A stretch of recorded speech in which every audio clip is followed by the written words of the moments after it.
Bueno, ahí estoy grabando.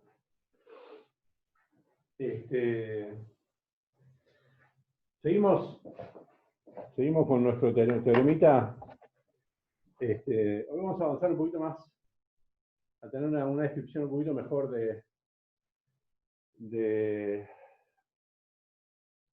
la existencia de unicidad de soluciones débiles. Y vamos también, sobre el final de la clase, a presentar lo que vamos a discutir en las que quedan, las dos que quedan, sobre regularidad. Así que vamos a presentar lo que vamos a ver de regularidad, que va a ser visto la semana que viene. Y bueno, vamos a terminar con una descripción de elemental, pero bastante decente, del conjunto de autovalores de un operador lineal elíptico en una región compacta. Así que, bueno, lo que primero que voy a hacer entonces es recordarles cómo el teorema que vimos la vez pasada es un teorema que necesita cierta astucia técnica. En particular necesita algo que no que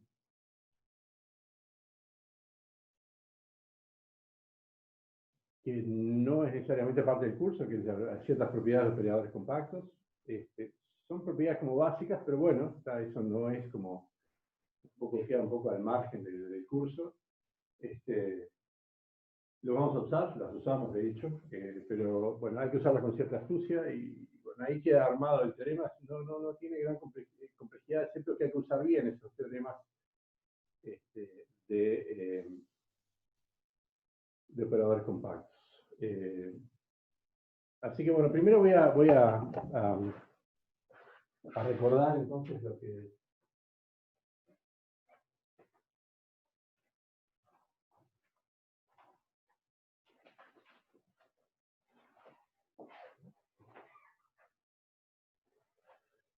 que vimos, el teorema.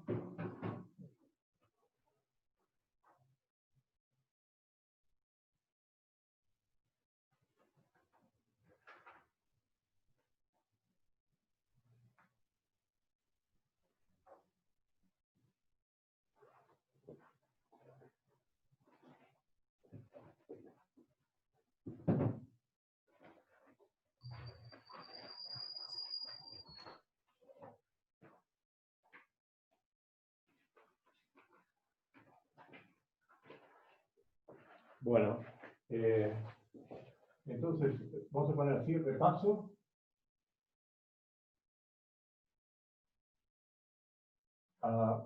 Esto es el teorema que hemos visto. Entonces, siempre estamos trabajando en una región, vamos a poner así, vallada, que es un abierto acotado de Rn, esta es la región U. Esto siempre es un abierto. Conviene recordarlo de vez en cuando, ¿no? Por más que a esta altura, digamos, es la hipótesis corriente, nunca la hemos cambiado, pero conviene recordarlo un poco. Entonces es un abierto acotado. Pues una bola, por ejemplo, pues un rectángulo, ¿no? En todo lo que hemos hecho, recuerden que en ningún momento usamos ninguna propiedad de la regularidad del borde. ¿Tá? O sea que todo lo que hicimos hasta ahora, la existencia de soluciones débiles y todo eso, es en un contexto totalmente general, es decir, para cualquier abierto acotado. Por lo tanto, con clausura compacta. En el PDF, donde les puse la ruta del curso, para que no se perdieran, digamos, esta segunda parte que un poco va hacia adelante y hacia atrás en el libro, les dije que la regularidad del borde se introduce cuando uno necesita probar estimaciones de la regularidad de la solución débil sobre el borde. Entonces ahí sí hay que ponerlo, digamos, si uno lo pone falla, la regularidad no es cierta. Eso de cualquier forma no lo vamos a ver, lo único que vamos a ver es lo que se llama la regularidad interior, es decir, en todo el interior de U pero no en el Word. Eso es lo que vamos a ver y que voy a presentar sobre el final de la clase que viene, lo vemos la semana que viene. Bueno, y acá tenemos un operador, que es un operador, y siempre estamos asumiendo de que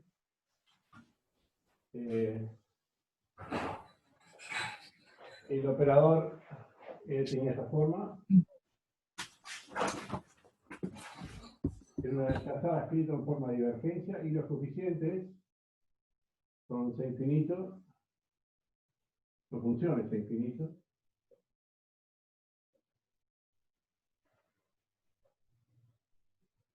En el abierto 1.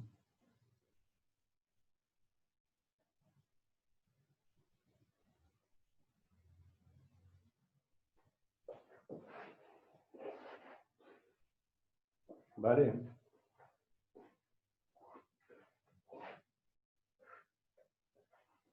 Entonces, lo que se estudiaba era la existencia, el problema era sobre, el teorema era sobre la existencia o no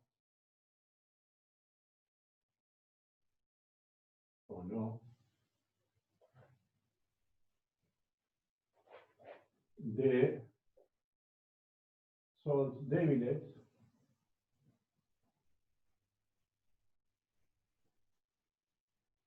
del problema de Dirichlet, L de U igual F, donde estas fuentes, si bien nosotros las asumíamos a infinito al principio de todo este trabajo, en términos prácticos lo único que depende todo es de la norma en L2.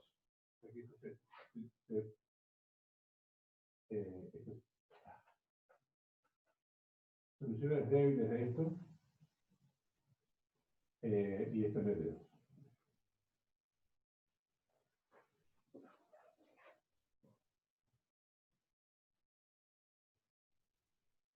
Recuerden también, lo vuelvo a repetir, se lo he dicho un par de veces en las clases anteriores, que estos coeficientes, estas funciones, sean infinitos, no es necesario para probar el teorema que probamos, ¿no? Que con mucho menos regularidad sobre esos coeficientes, se pruebe lo mismo. Pero como no quisimos entrar en cuestiones técnicas, pusimos eso. Pero simplemente era para simplificar el trabajo. ¿Ok?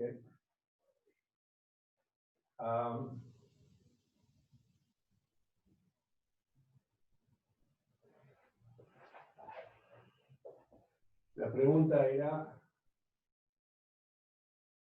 bueno, sobre esto, ¿no? Habíamos también definido un operador elíptico que era el adjunto formal, que se denotaba como L estrella, que aplicado a la función U tiene la misma parte principal,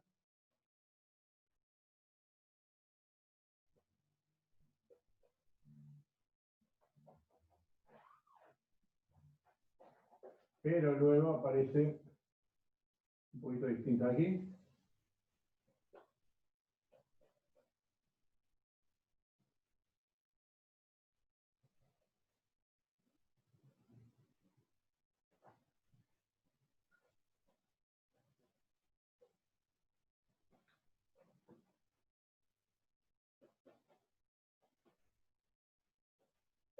¿Qué haces? ¿Ah? Este también es un operador elíptico, tiene la misma constante de electricidad, por el término principal es el mismo. ¿Ah? Eso tenía ciertas ventajas, de acuerdo a lo que fuimos discutiendo. Y entonces el teorema que hemos visto en este contexto,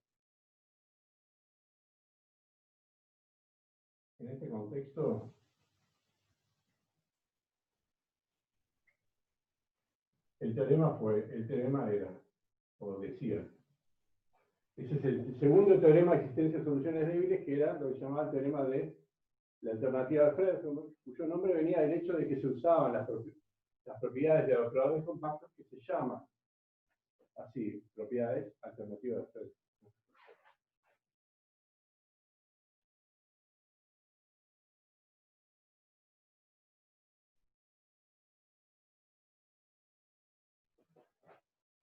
Entonces, en este contexto, el teorema decía así.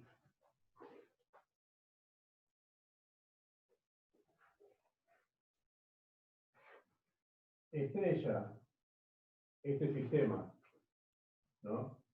Tiene soluciones débiles. No, tiene solución débil única para todo F,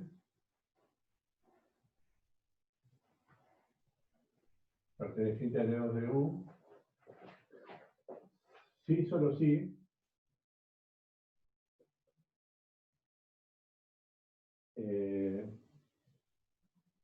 la única solución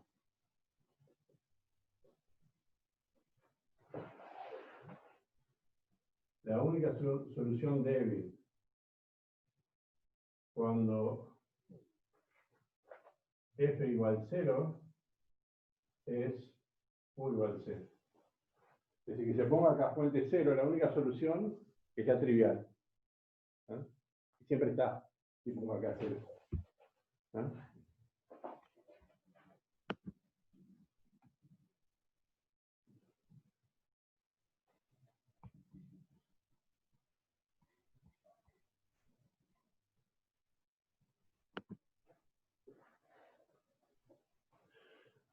¿Vale?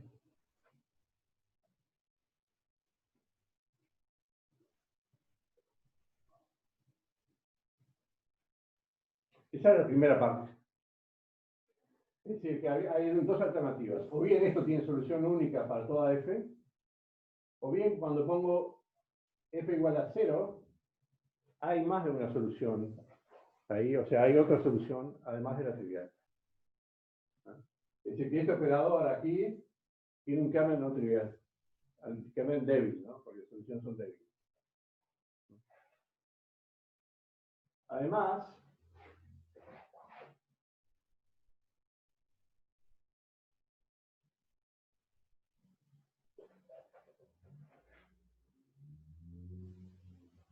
si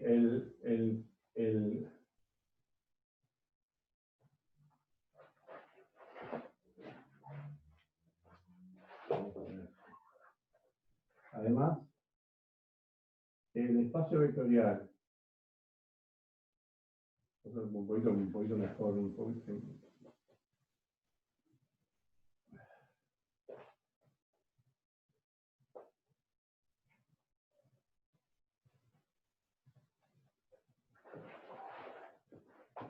De las sols débiles de NU igual 0, es decir,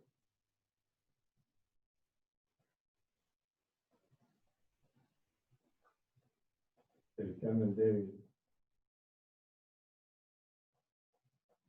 de L tiene dimensión finita. En cualquier caso, o sea, si el kernel es 0, tiene dimensión 0, que es cuando esto se puede resolver para cualquier F, o si no, tiene dimensión mayor que 0, pero finita.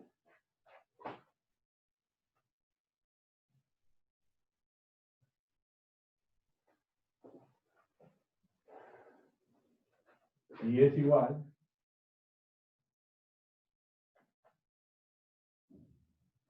a la dimensión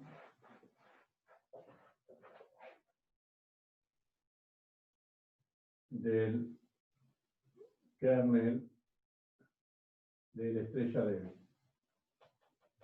Es decir, el kernel con soluciones débiles.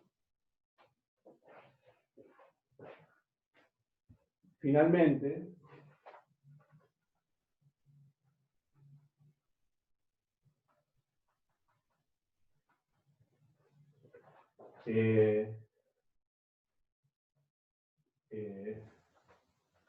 estrella puede resolverse, no importa en qué situación estoy, ¿no? puede resolverse si solo si, F es perpendicular al kernel débil de la estrella. Es decir,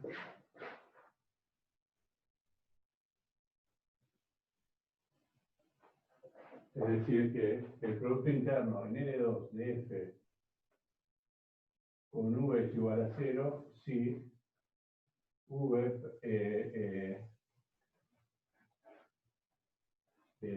perdón, si L estrella de V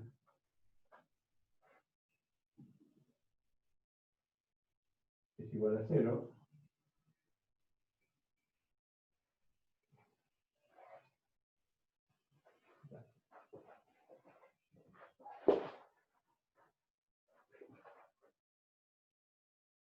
y V perteneciente a H10 es sol del débil. Ahí está.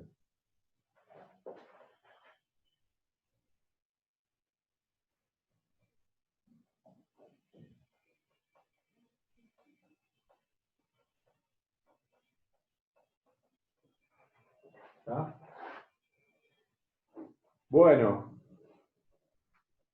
ese fue el teorema que probamos. Todo eso decía, que ahora lo escribí un poquito más narrado, como para hacerlo un poquito más humano, ¿no? Tampoco era que era muy abstracto, pero... ¿no? Vale, este fue el teorema. Vamos a sacarnos una foto.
Bueno, ahí fue la foto.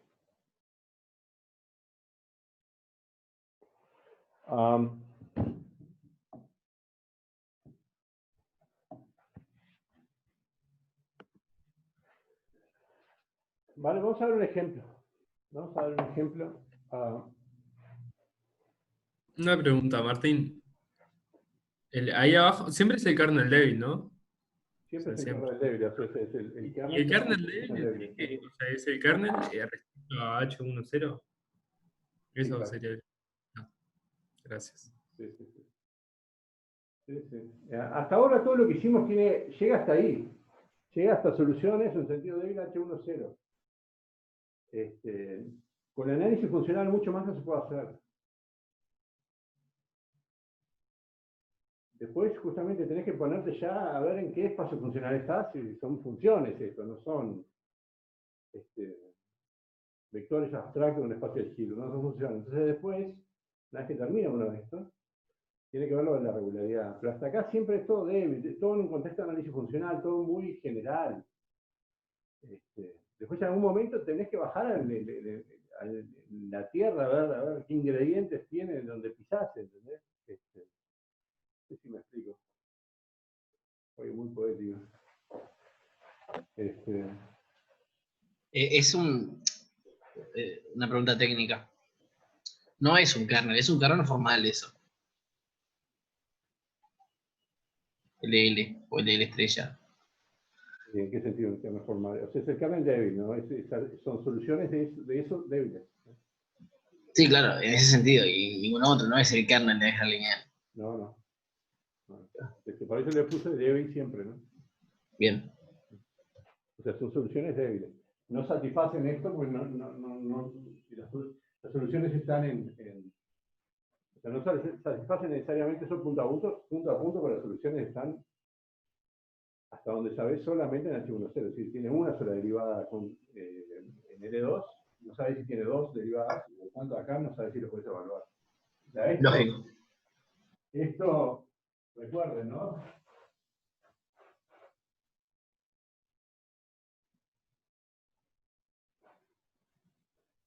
Que U perteneciente a H10 de U es Sol débil.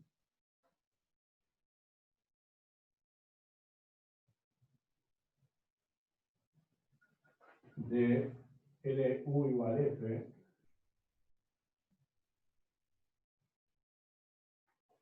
con esa condición de borde, sí, solo sí, B, la forma bilineal asociada al operador N, es igual a F, producto interno con V, para todo V en H10.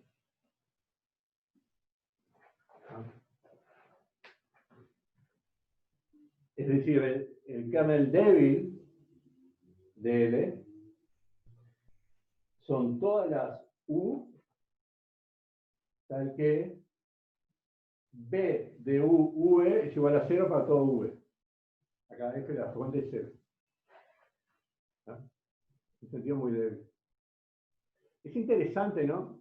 Es interesante pensar, hemos visto de lado, digamos, volviendo al tema, es como que el análisis funcional le da los cimientos, la plataforma, ¿no? Pero para seguir construyendo más arriba, uno tiene que realmente ver con qué material está trabajando, cuáles son esas funciones, cuál es el contexto, es un contexto de DP, de espacio de ciclo no son cualquier cosa, ¿no? Pero a cierto nivel muy elemental, débil, la teoría es una teoría de análisis funcional, totalmente general, donde vos te abstraes, no sabes en qué tipo de funciones estás trabajando en tu espacio de Hilbert, ¿no? Después es para cuando a partir de allí es donde empezás a ver, a meterte, sí, yo me acuerdo, esto era un espacio de funciones, ¿no?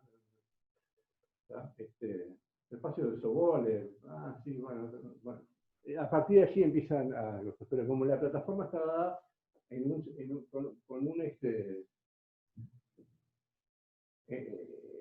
un contexto muy general, independiente de DP.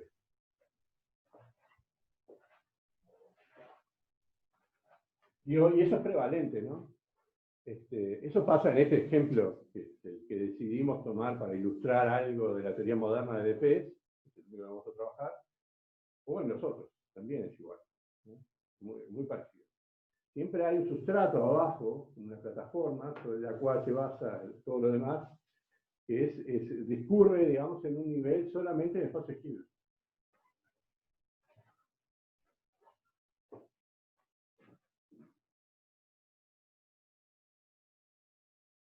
Bueno, entonces vamos a poner ejemplos.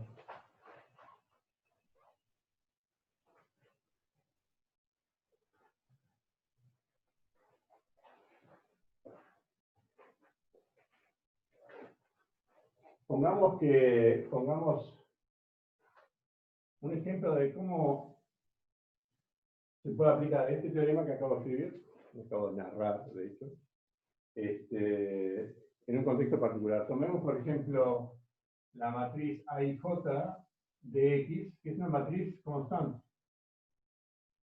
Y la matriz es 2 menos 1, perdón, 1, 1, 2.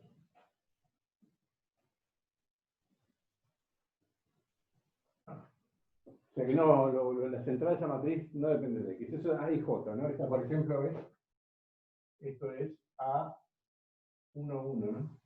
Y así sucesivamente.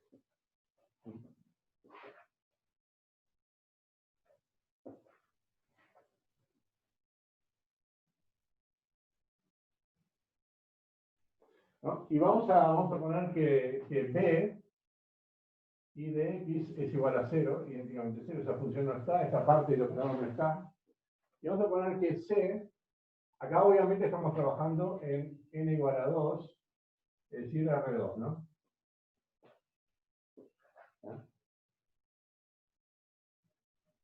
Donde se va a pensar este operador es en un abierto U de R2, o cualquiera, no importa, mientras que sea acotado.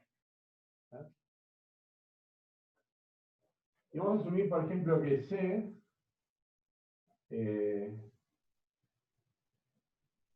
vamos a poner así. Vamos a poner así. Vamos a sacarle el X porque si no voy a confundir. C es igual a X cuadrado más Y cuadrado. ¿No? Y acá estoy trabajando en R2, es decir, que X no es el vector, sino es la primera coordenada de R2 y Y es la segunda coordenada. ¿Vale? Es decir, que mi operador, entonces mi operador es L de U igual menos la derivada segunda con respecto a X de U, acá hay un 2, más la derivada segunda con respecto a X con respecto a Y de U, más la derivada segunda con respecto a Y de U, más X cuadrado más Y cuadrado por... Ese es el operador. No es, esto que está acá no es precisamente el laplaciano. ¿No? ¿Por qué? Porque tiene este término del medio, cruzado, la derivada cruzada. Y está este término adicional que no involucra la derivada, pero que tiene coeficiente variable. ¿No? Y tomemos el U, donde vamos a pensar el problema de Dirichlet, cualquiera compacto. ¿No? Y lo que yo les pido ahora es que me digan qué conclusiones obtienen de aplicar este teorema en este contexto, con este caso particular.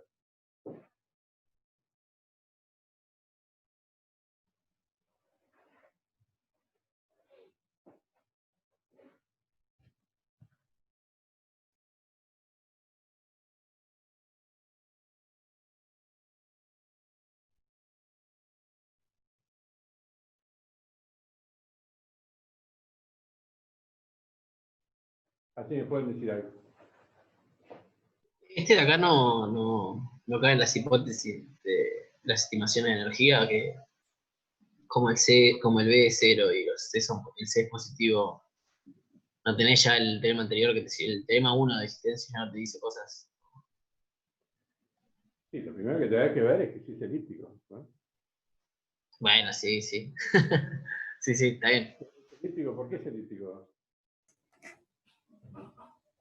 Son 1 y 3 los valores propios. ¿Cuáles son los valores propios? A ver. Tenés 2 menos lambda cuadrado igual 1, ¿no? O sea que lambda igual 3 y 1. ¿No? Son positivos. No importa el dominio que yo tome, porque esos son constantes. No dependen de X los valores propios, porque la matriz A no depende de X, ¿no? Así que no depende del punto. Así que sí es elíptico. Vale, buenísimo.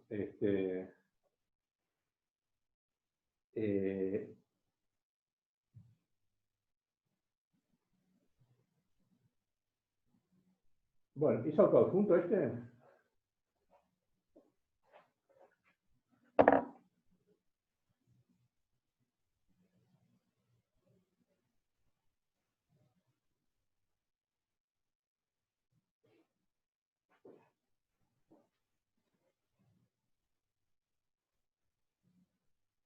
¿El término independiente no te molesta?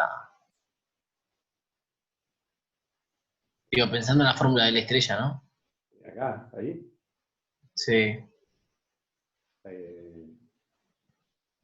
No sé. Ah, te queda igual, ¿no? El B es 0, o sea que la verdad que Te queda igual, sí. estoy adivinando acá, intentando mirar la cámara. Ahí está. Ya mejor así, ¿no?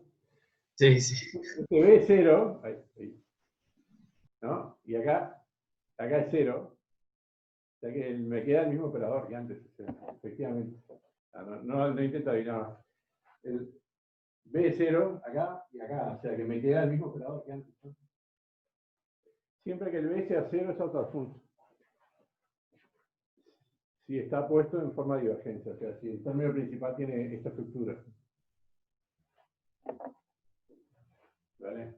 O sea que L es autoadjunto. ¿Y cuál es el kernel de L? Kernel débil. Eso es lo que tú decías, ¿no?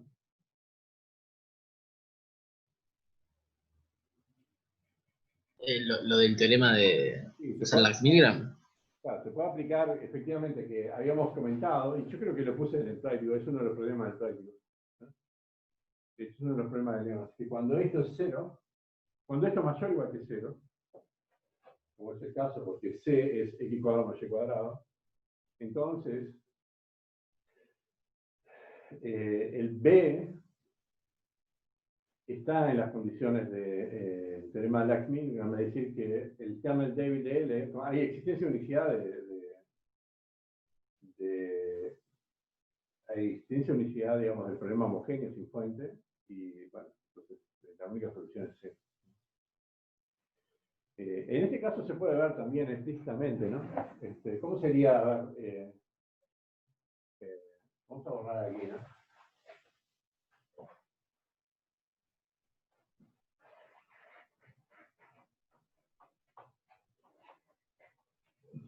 Vamos a borrar aquí.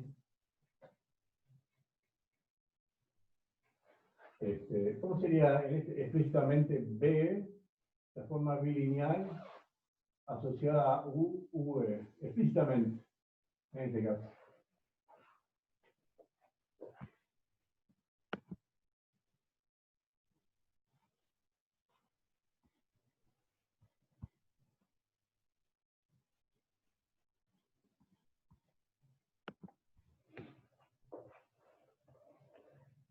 ¿Cuál sería?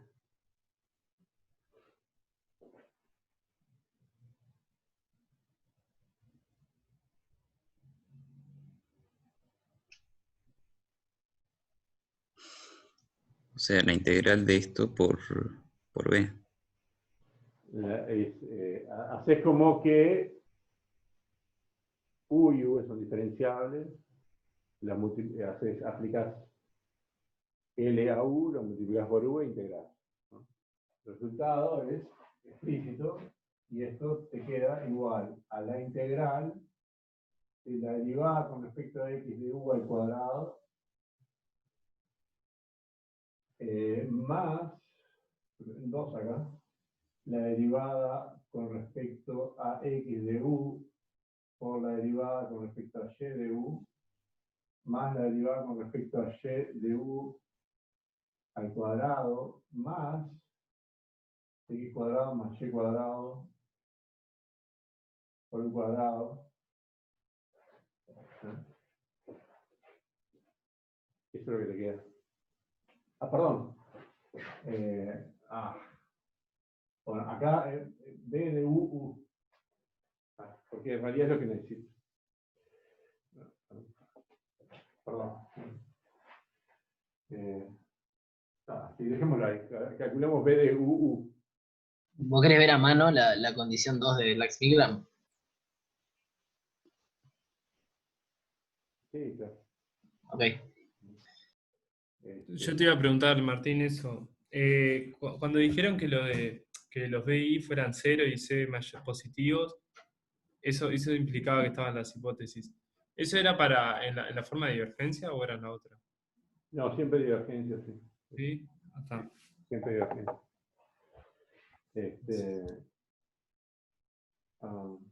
Creo que sí.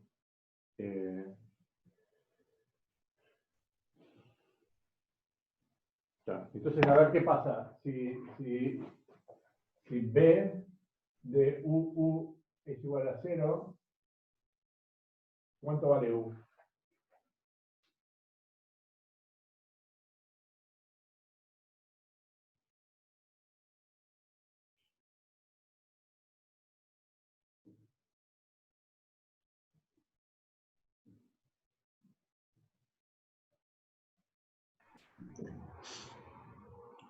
Y tenés que el producto de las derivadas es...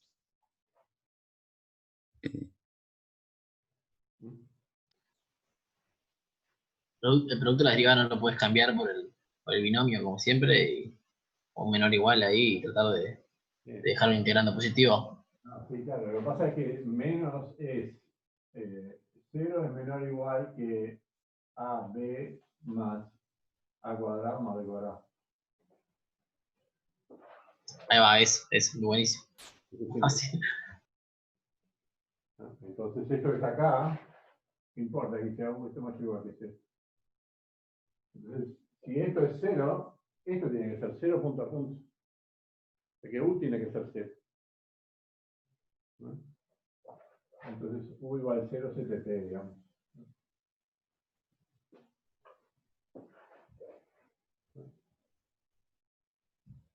Entonces, si una función U es en el kernel débil de L, B de V tiene que ser 0 para toda V, en particular para V igual U. Pero entonces U tiene que ser 0. Así que el kernel débil de L es 0. ¿No? Conclusión, como es autoadjunto, el kernel débil de la estrella es 0. De conclusión,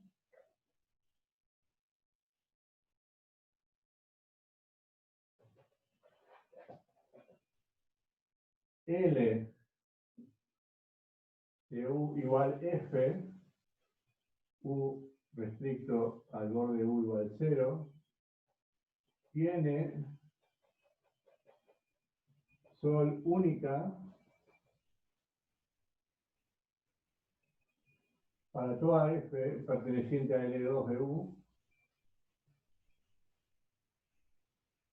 punto.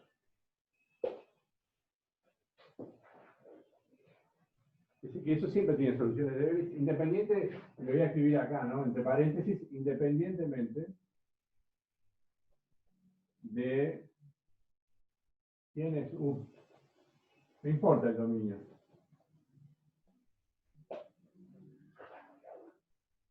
No importa. Porque independientemente del dominio siempre es elíptico, siempre es autoadjunto y siempre tiene kernel débil 0. Acá tienen un ejemplo de una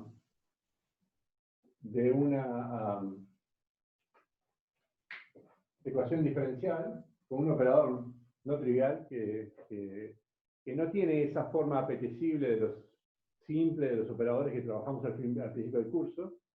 Porque tiene este término que depende de X y el término acá no es un laplaciano. Pero bueno, de que a partir de cierta teoría se puede probar de que esto al menos tiene solución débil siempre, independientemente de qué configuración geométrica lo consideremos. ¿Vale? Bueno, buenísimo. Entonces, dejamos esto de lado, le sacamos una foto.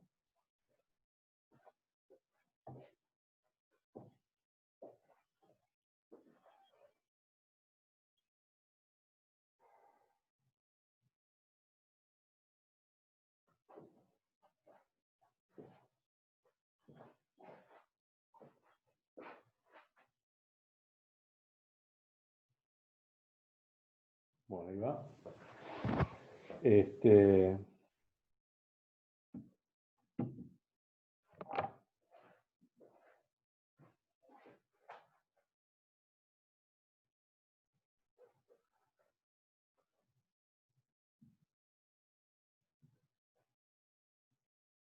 Vamos entonces a explicar un poquito más, a refinar un poquito, de hecho, esto.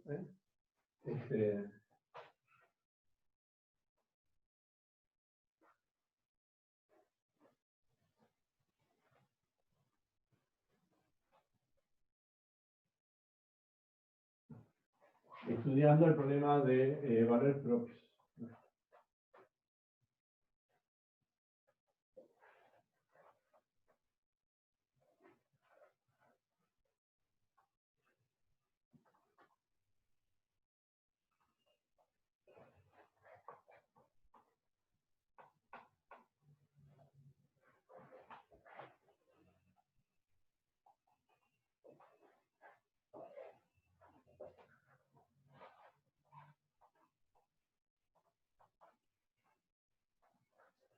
Bueno.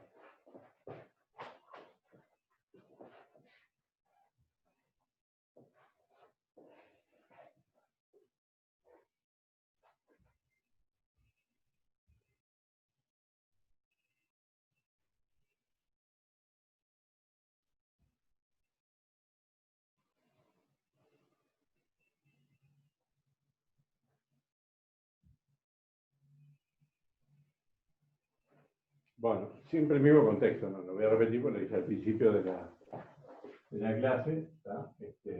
Lo que vamos a, en ese contexto vamos a considerar el problema de autovalores y autofunciones débiles. ¿Sí?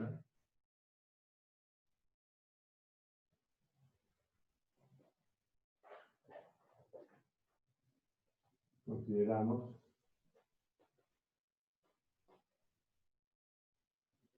el problema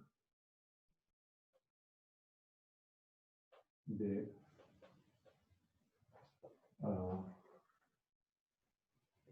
valores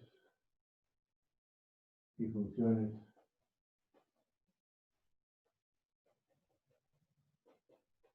propias del. Lo que se busca aquí son soluciones a este problema de Dirichlet débil, pero con uno trivial. Uno trivial.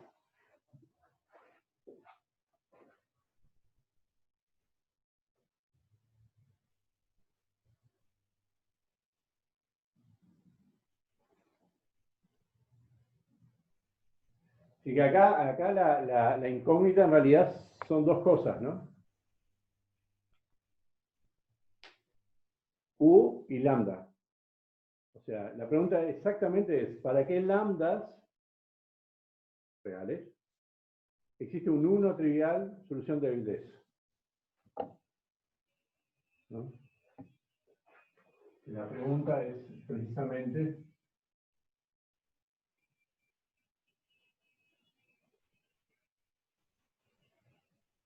es ¿para qué? O caracterizar, en realidad no es tanto, la pregunta es para qué, sino caracterizar el conjunto de los lambdas tales que ese sistema tiene soluciones no triviales.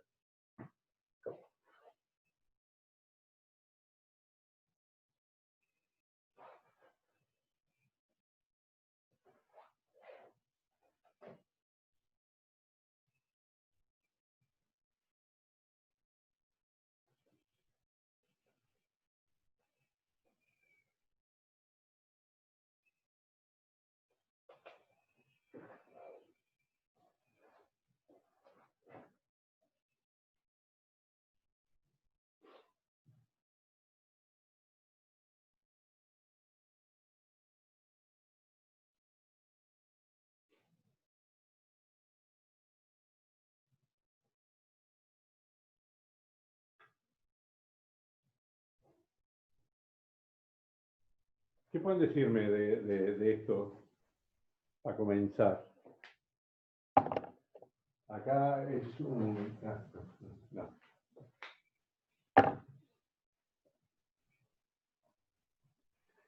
Sobre dónde... O sea, la pregunta más básica es ¿dónde van a estar esos lambda para que esto tiene soluciones no triviales? ¿No?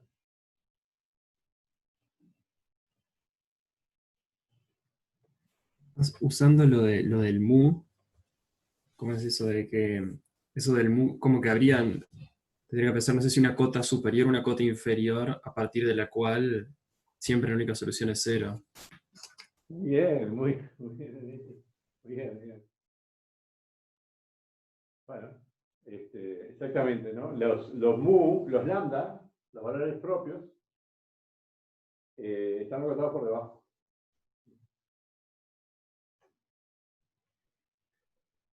Y eso es una información relevante, ¿no? A ver cómo sería eso. O sea, no puede haber una secuencia de lambda tendiendo a menos infinito. La primera observación, entonces,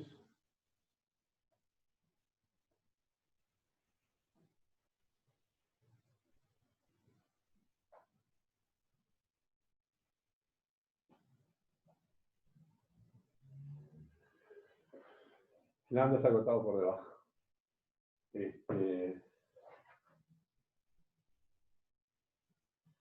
Bueno, y la historia es sí, exactamente así como dice Francisco, es L mu de U igual LU más mu por U.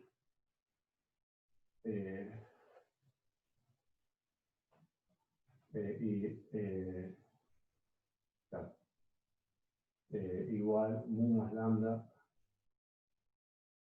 por U. ¿No?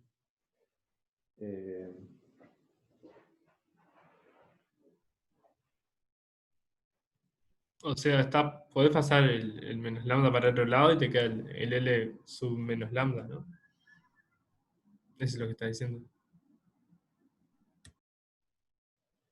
Estás buscando los lambda tal que L sub menos lambda. No, acá no, acá la historia es así.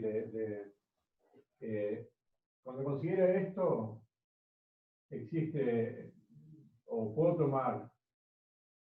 puedo elegir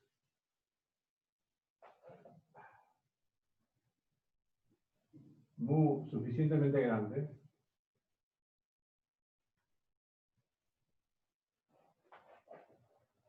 de manera que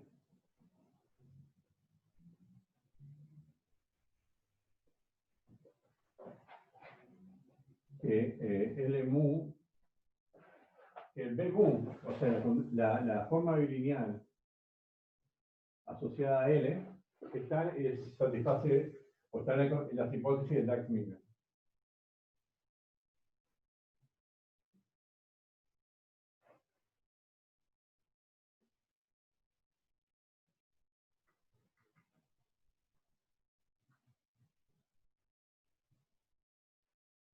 ¿Ah? Eso es independientemente de esto, del lado derecho.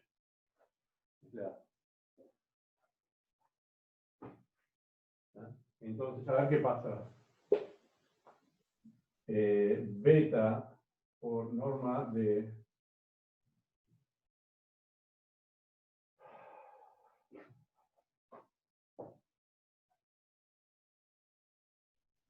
U cuadrado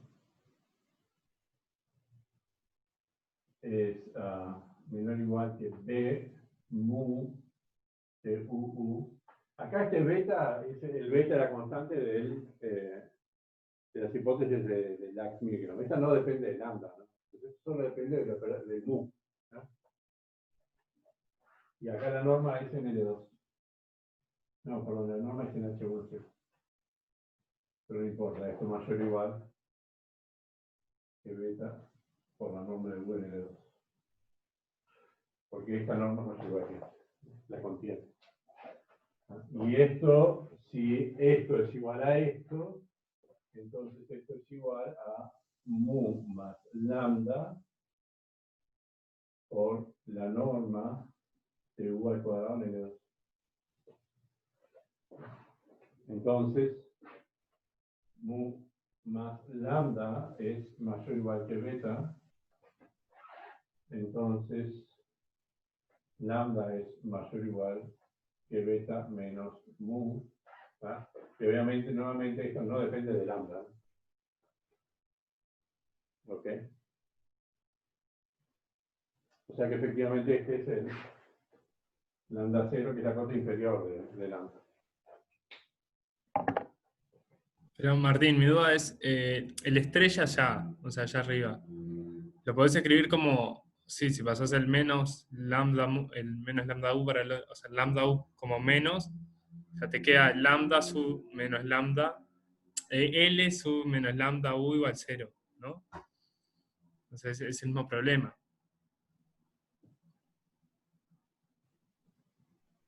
¿No? El mismo problema que cuál.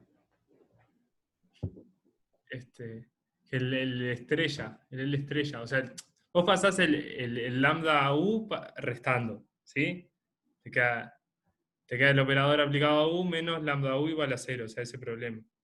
Encontrar el U o sea, un U que sea distinto de 0 que cumpla eso, ¿sí? Eso es lo mismo que L sub menos lambda U igual a 0, ¿no? Por cómo lo definís. Sí. Entonces vos sabés que si el menos lambda es mayor o igual a cierto mu, eso va a estar en las hipótesis y no vas a tener soluciones no triviales. Entonces ahí sabés que menos lambda está acotado Bien, bien, bien, bien. por arriba. Está bueno explicarlo así, sí. Sí, sí, está bien. Sí, sí. No te entendí al principio. Sí. Si los otros lo entendieron, esa es una mejor explicación. Está bien. Juan, ¿no? ¿Era Juan o quién está hablando? Sí, sí. Sí, sí, es Juan. Sí, sí. Bueno, buenísimo. Así que está. Tenemos algo, no es poco, no es poco que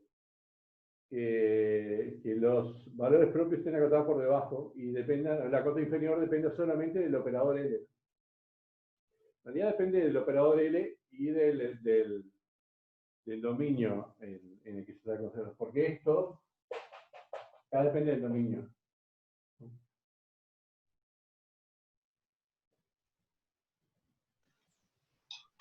No sé si depende del dominio. ¿Verdad?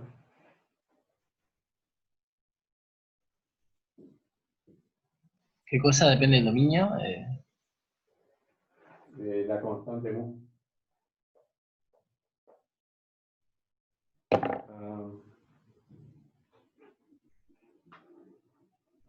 Habría que revisar el gamma de estimaciones de energía, ¿no?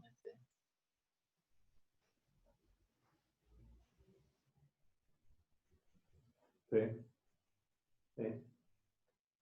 No tendría que depender a ver, estoy confundido, ¿no? No, esto tiene que depender la cota inferior tiene que depender del dominio.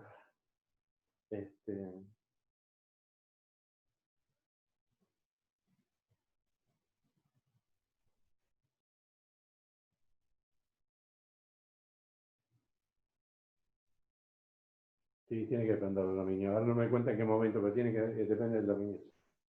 A mí por dominio fijo, Capaz es cuando usas el lema de Poincaré ese Bueno, que sí, te pero lo que permite pasa es probar. que ese lo podés esquivar, ¿no? No, para probar. Ah, sí, tenés razón. Ese lo podés esquivar. O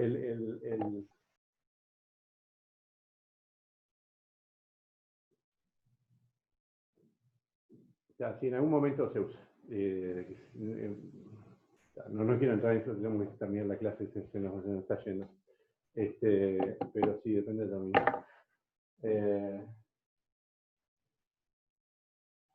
Digamos, a ver, que los valores propios dependen del dominio es obvio. Que la cuota inferior depende del dominio. Y no solamente de los coeficientes del operador. Ya no es tan obvio, pero tiene que ser. Después busco un ejemplo. Bueno, buenísimo. Entonces teorema.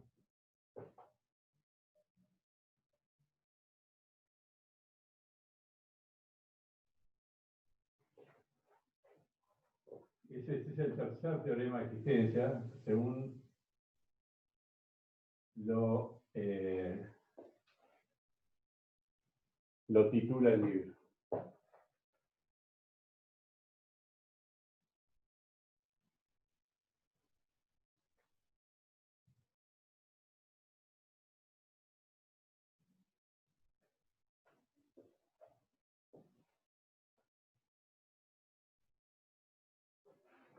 Uno. ¿Existe además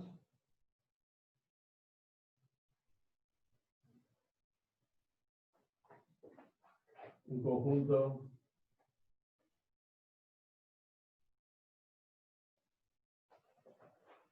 numerable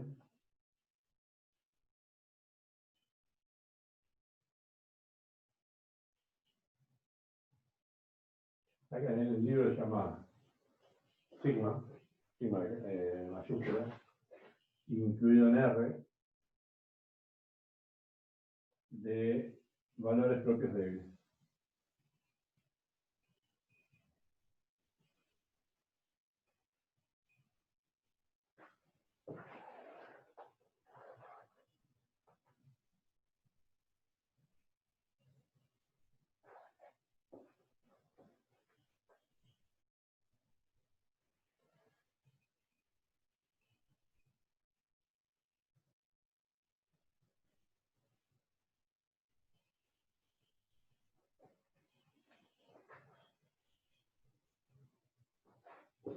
no, vamos a ponerlo así, sin el 1, ¿no?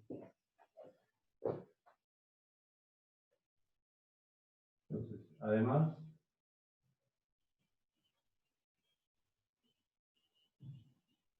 si sigma no es finito,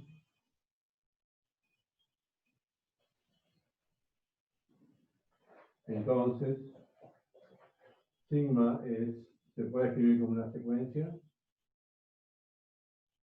con los lambda i crecientes a más pequeños.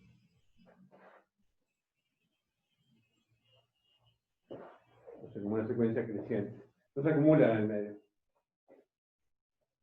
¿Ya? Un conjunto discreto que va infinito. Eso no es porque el K es compacto. Sí, todo siempre es lo mismo. Porque dijiste que tiende a cero con los compactos. Sí, viene de ahora lo hacemos. Esa es la cuenta que hay que hacer. Acá hay una cuestión. El sigma nunca es finito. ¿Ah? Pero de la forma que se va a demostrar el teorema, quiero estar diciendo algo bien, no se puede eliminar esta conclusión de aquí. Quiero estoy diciendo algo bien. ¿Ah? Se va a usar teorema espectral de operadores compactos, y esta cuestión no se puede eliminar de ahí, hay que hacer otro esfuerzo.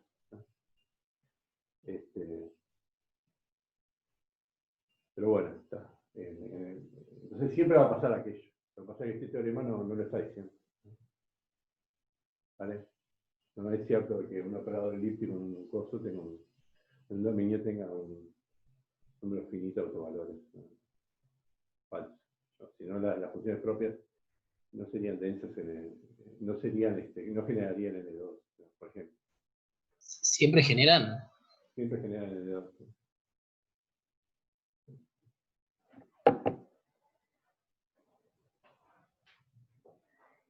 Bueno, vamos a ver la prueba entonces. Vamos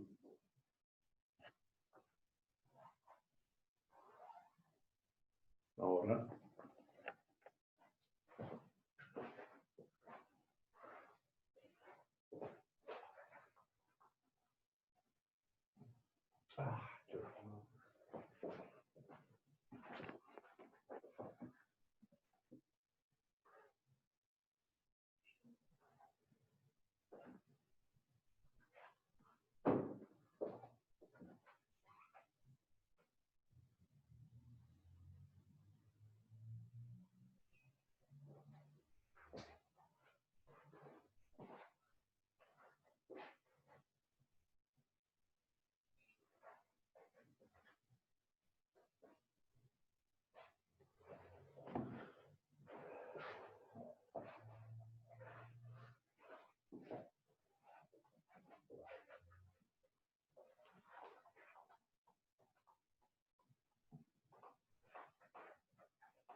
tomo mu mayor que 0 y mu mayor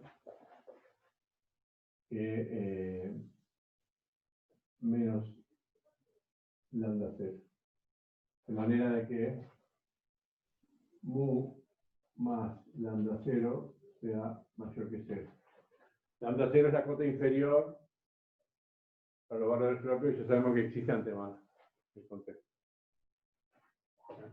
Y tomo además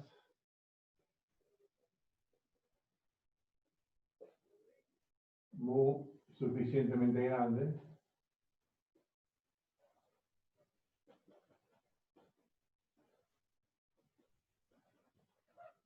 tal que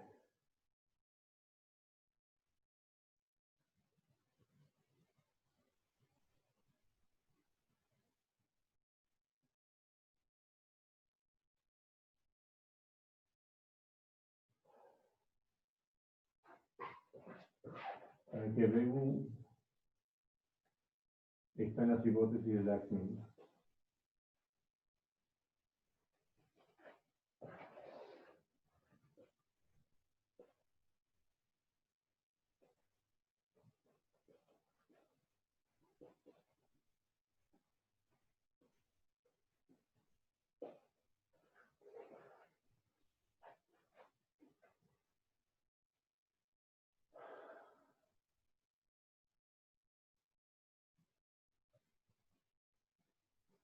Bueno, entonces, a ver,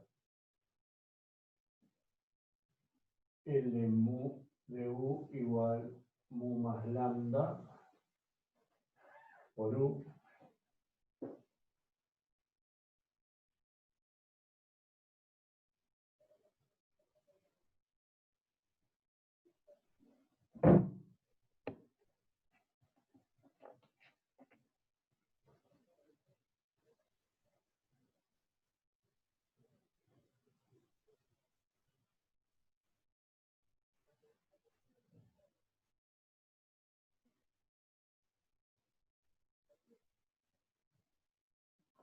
perdón, bueno, me distraje un poquito.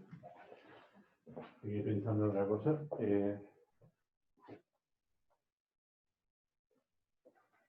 Bueno, a ver, L de U igual lambda U, ¿no? U perteneciente a H10, ¿no? Ah.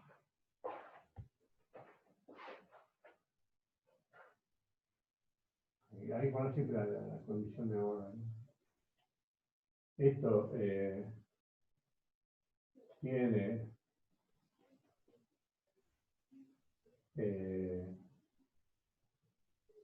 como única sol la trivial,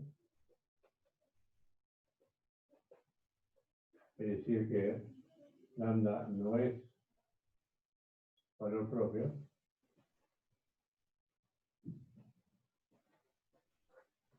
Sí, solo sí.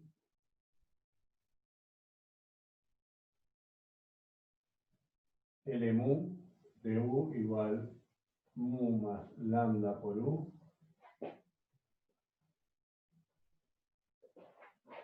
tiene como única sol la trivial, ¿no? Sí, solo sí. Acá hay una sol débil, ¿no? O sea, todo débil, ¿no?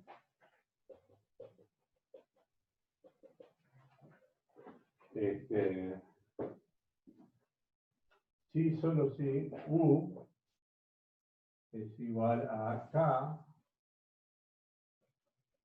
de esto, donde K es el operador, y consideramos las dos clases anteriores, ¿se acuerdan? ¿No?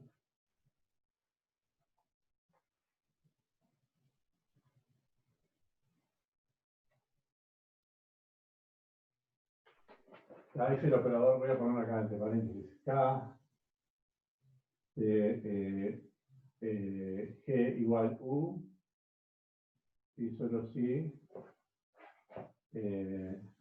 esto perteneciente al E2 y esto perteneciente al C10, y solo si U es sol débil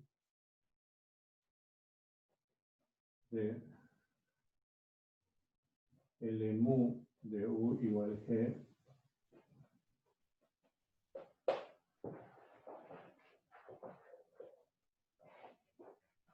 ¿vale?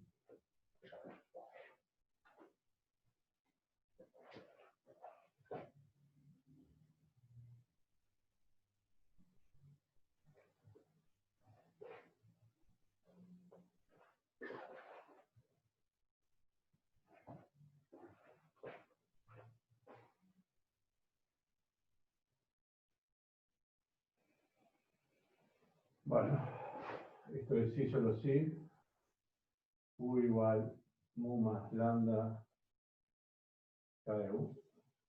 K, recuerden que es compacto, ¿no?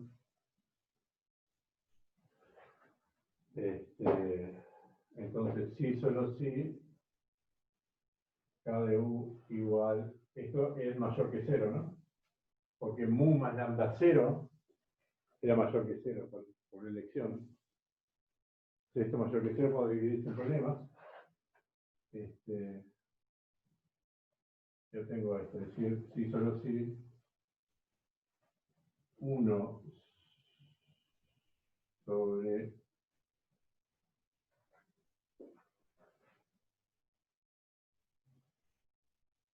K.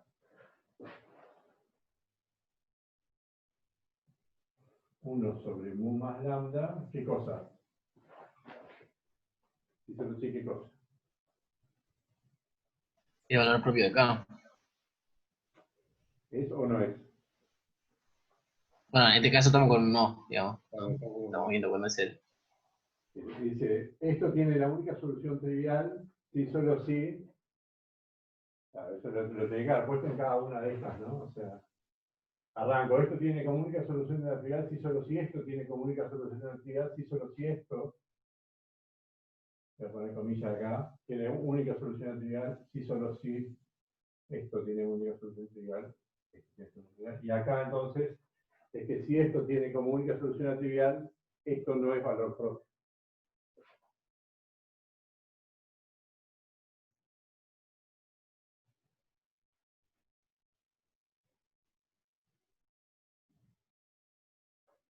De K.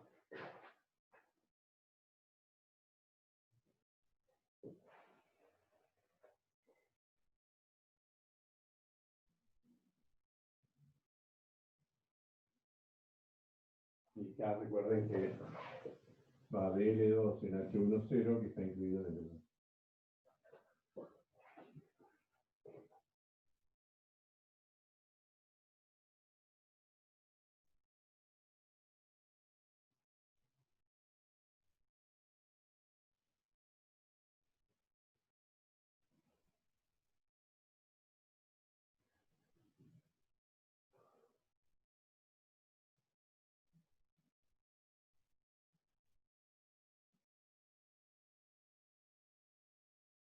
Bueno, ¿y ahora qué hacemos?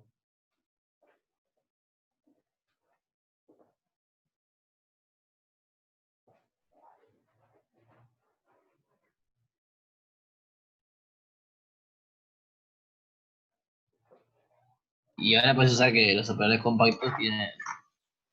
¿Cómo es el espectro del operador compacto, digamos? El valor propio que tiene a 0. Muy bien. Digo, podés probar eso como un lema aparte o hacerlo, pero. No, lo voy a mencionar, pues ya que hemos usado tantas cosas.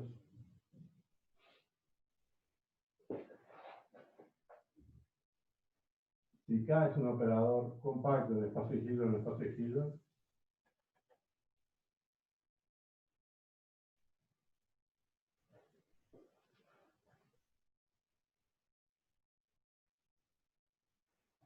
el conjunto de valores propios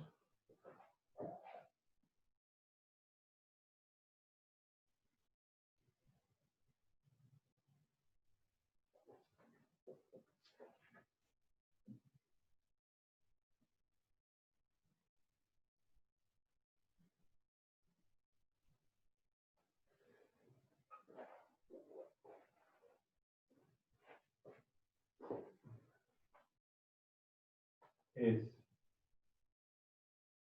el 0 unión lambda i. El 0 siempre es valor propio. ¿Ah? Donde esta secuencia tiende a 0.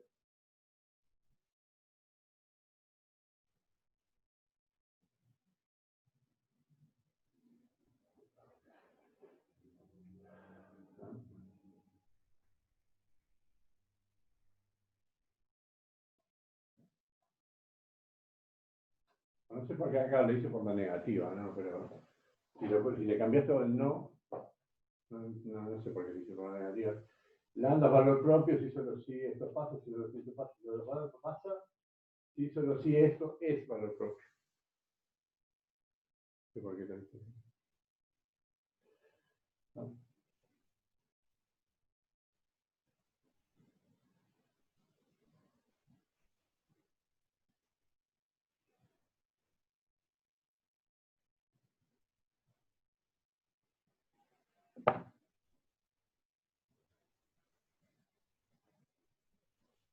Y de eso se deducen las dos cosas. Claro. No podemos argumentar por la negativa, también estoy cambiando el switch off o no.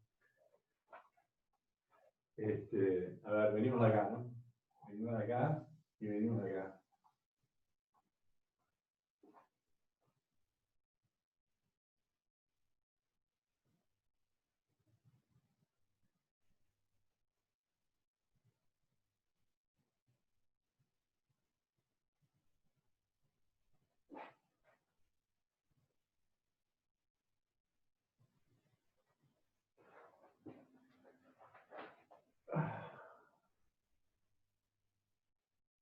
Entonces esto es sí solo sí, 1 sobre mu más lambda es diferente de lambda i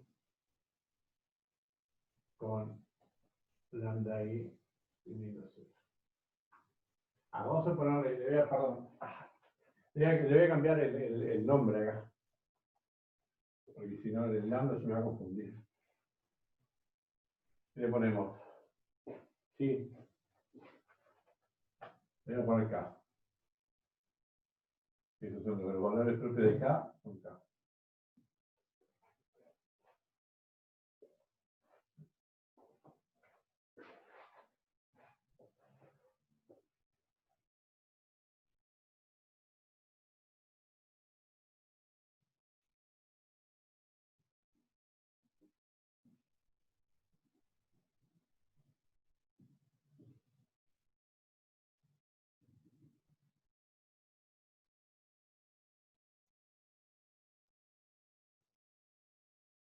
Vale, esto sí solo sí.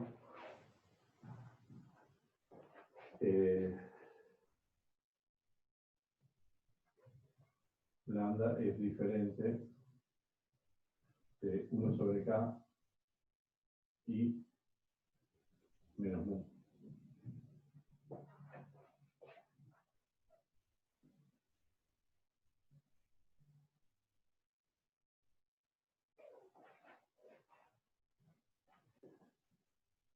Perdón, acá, perdón. Acá el conjunto de valores propios es o bien finito,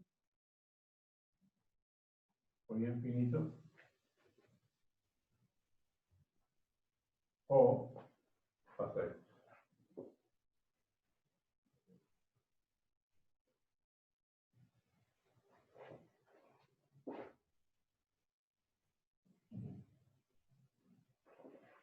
Vamos a tomarlo infinito, vamos a poner acá 1 hasta acá n.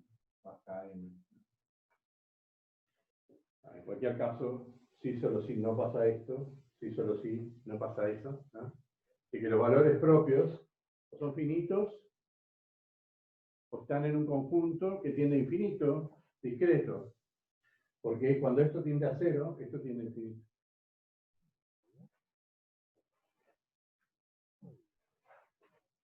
Una mala idea a argumentar por la negativa, pero creo que se entendió igual, ¿no?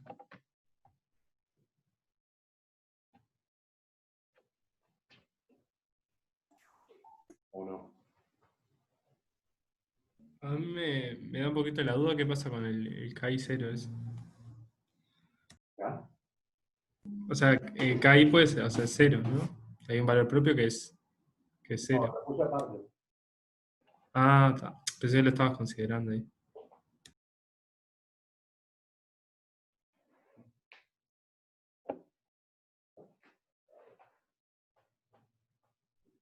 Claro, y te salvas de considerarlo porque U más lambda es estrictamente mayor a 0. Ya lo había Sí. sacado, sí, claro. Ya lo había sacado.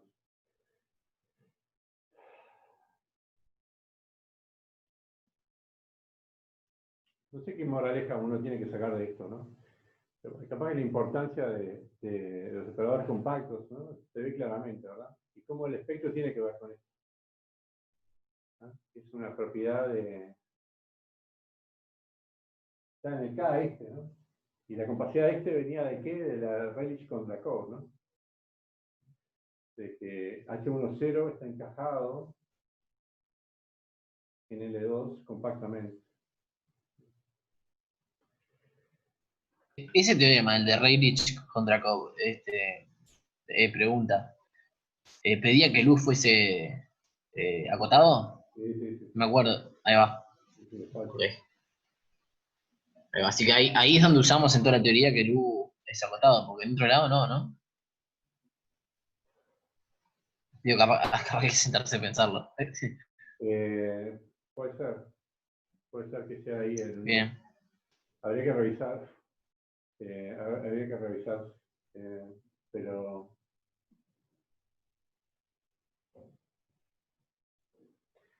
sí, sí, esencialmente ahí. Lo que pasa ahí, ¿qué pasa?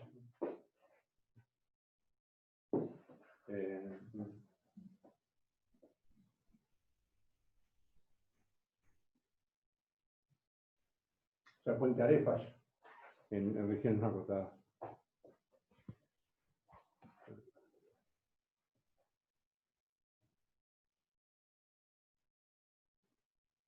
Bueno. Vamos a ponerlo acá. Bueno, ahí termina la historia. Esto termina los teoremas de existencia de soluciones débiles. Hay mucho más en el libro, un montón más. Al final de todo, después que veamos la regularidad local, que yo tenía ganas de presentarlo, pero no me da el tiempo, que tengo 4 minutos. Tengo otra reunión, así que no puedo extenderme después de clase.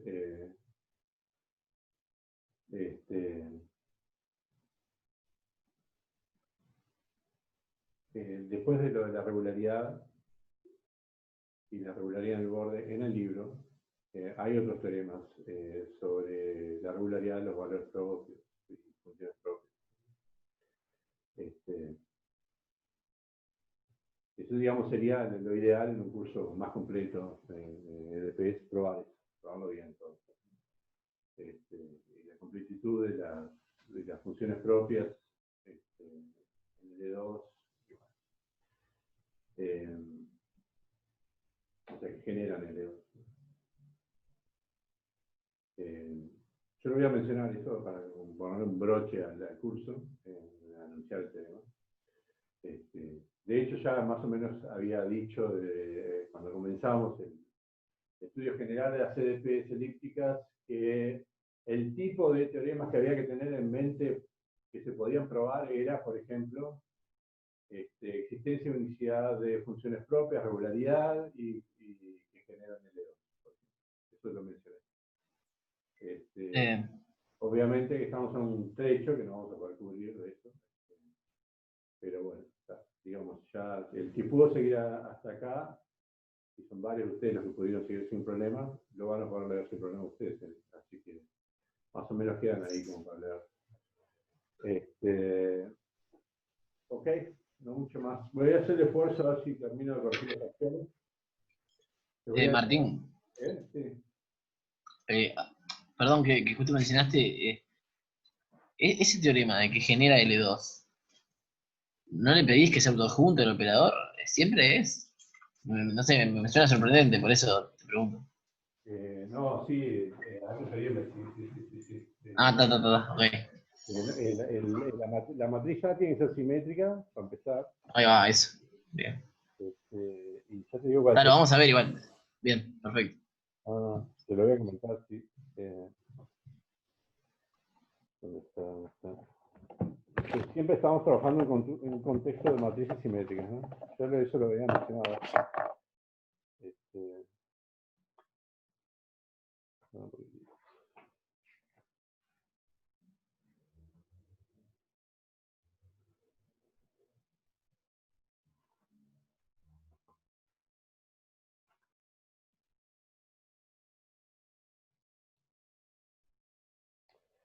operadores simétricos. Eso es en la página 355.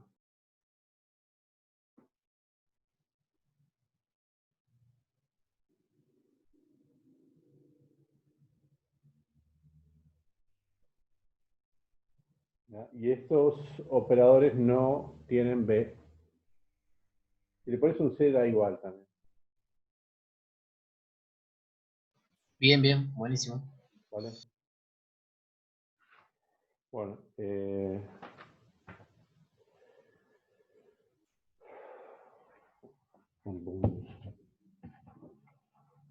bueno, les decía que voy a hacer un esfuerzo para terminar de corregir los parciales y agregarles algún problema adicional. No sé si han hecho algo de los problemas que les escribí. No, de los últimos no. Yo el parcial para acá no he tenido tiempo de revisar. No, sí, me imagino que están todos con ocupaciones varias. Bueno, igual le voy a poner uno más. Mejor.